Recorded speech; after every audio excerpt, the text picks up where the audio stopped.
Olá pessoal, sejam todos muito bem-vindos. Eu sou o Cauê Alberto, estou aqui hoje com vocês para a gente poder continuar as nossas resoluções comentadas. Essa questão é a questão número 12, uma questão aí do bloco de preventiva, que cobra um tema bastante importante nas últimas provas, que é o PNAB, que é a Política Nacional de Atenção Básica. Esse documento ele foi promulgado em 2016, só que depois disso, perdão, 2017, só que depois disso foi feito algumas atualizações, tá bem? O que ele coloca aqui pra gente? Tá bem legal, ele colocou aqui uma definição, né, que o PNAB ele estabelece que a territorialização e a distrição da clientela permitem o planejamento, a programação descentralizada e o desenvolvimento de ações setoriais e intersetoriais, com foco em um território específico. A organização da estratégia da saúde da família está baseada no preceito da responsabilidade sanitária sobre a população do território definido.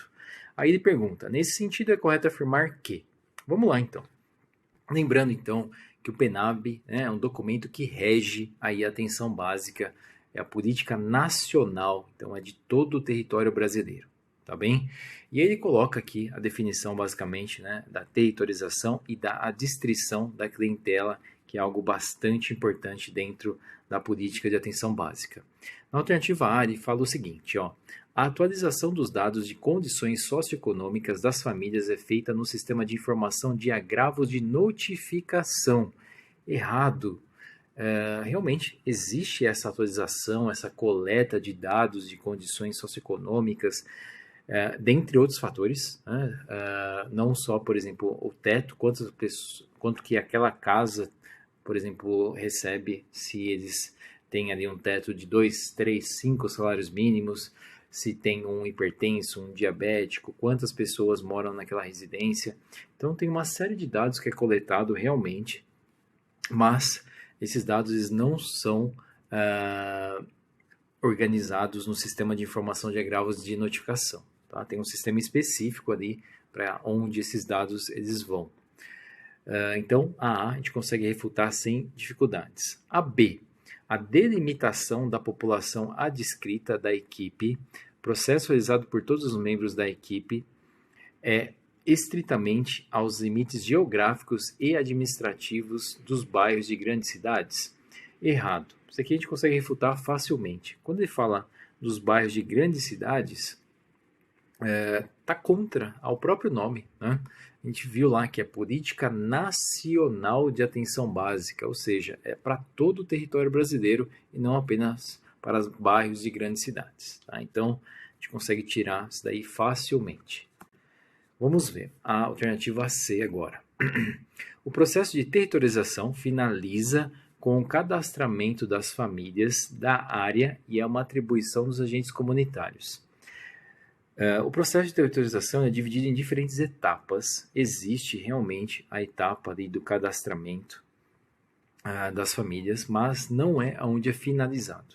Lembrando que a coleta de dados é contínua, deve ser feita ali de forma contínua, não só pelo agente comunitário. O agente comunitário ele acaba tendo uma presença maior, pelo fato de ele morar naquele território, naquela microárea, ele acaba tendo maior contato com os pacientes.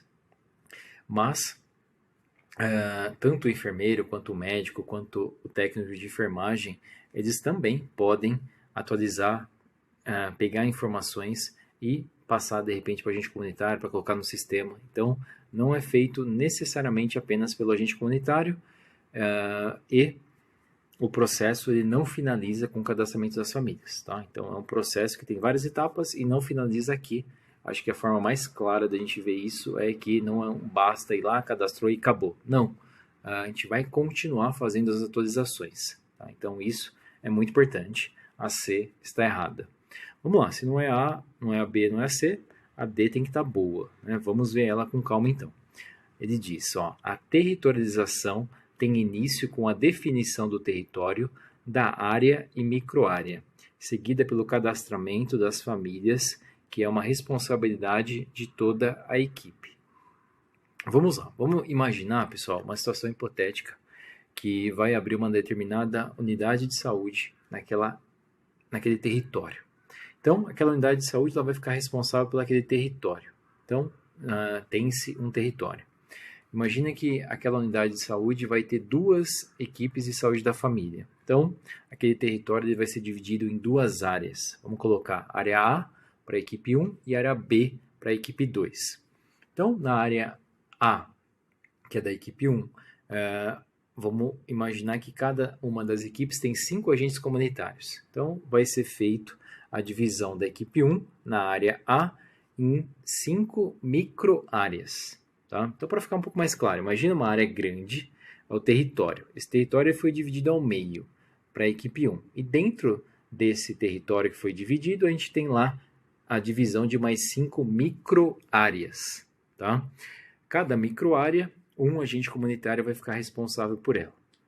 Não que o médico, o enfermeiro, o técnico não vai se responsabilizar, não vai também fazer parte daquilo. Com certeza vai, mas o agente comunitário ele acaba pegando de um pouquinho mais da parte administrativa dessas micro-áreas. Tá? Então vamos lá, o que nós temos aqui?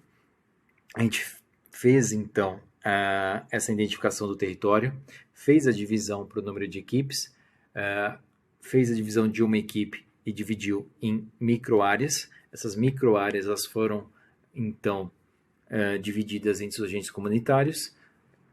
Próximo passo, fazer o cadastramento daquelas famílias que estão naquelas micro-áreas ou naquela área da equipe 1 em específico, e isso é um processo. Tá? Então, tem até uma questão bem interessante relacionada a isso, que é uma abertura de uma unidade de saúde da família, que é feito, né? Um passo a passo, mais ou menos o que eu falei para vocês. Né?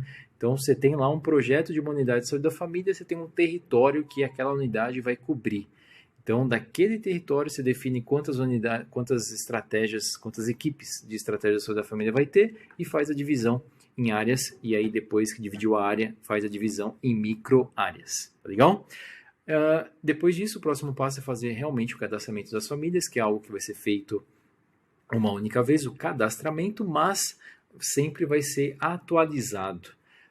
E é difícil falar também que vai ser feito uma única vez, porque tem casas, apartamentos, e as pessoas mudam, e novamente é feito o cadastramento. Entrou uma pessoa na casa, é feito o cadastramento daquela única pessoa. Tá? Então, esse cadastramento ele é feito realmente de forma contínua, e as atualizações devem ser feitas sempre que tiver alguma mudança. Aí ele coloca aqui, que é uma responsabilidade de toda a equipe, sim. Tá? Então, em alguns momentos, o agente comunitário ele vai, por exemplo, com uma ficha na casa da pessoa e pega ali todas aquelas informações. Mas não é apenas responsabilidade do agente comunitário. Né? Então, o médico, o enfermeiro, ele pode ali coletar também informações, saber se teve alguma mudança na casa. Tem um paciente que não era hipertenso, agora ele é hipertenso. É necessário que seja feito ali o cadastramento da hipertensão daquele paciente. Então, é muito importante que tenha aí realmente esse trabalho em equipe para que toda aquela área, aquelas micro-áreas, elas estejam atualizadas, tá bem?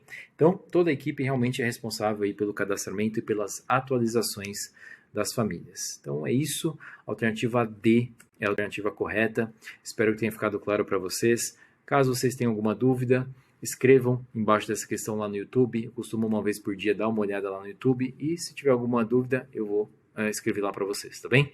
Então, tenham um ótimo dia, pessoal. Bons estudos para vocês. Um grande abraço.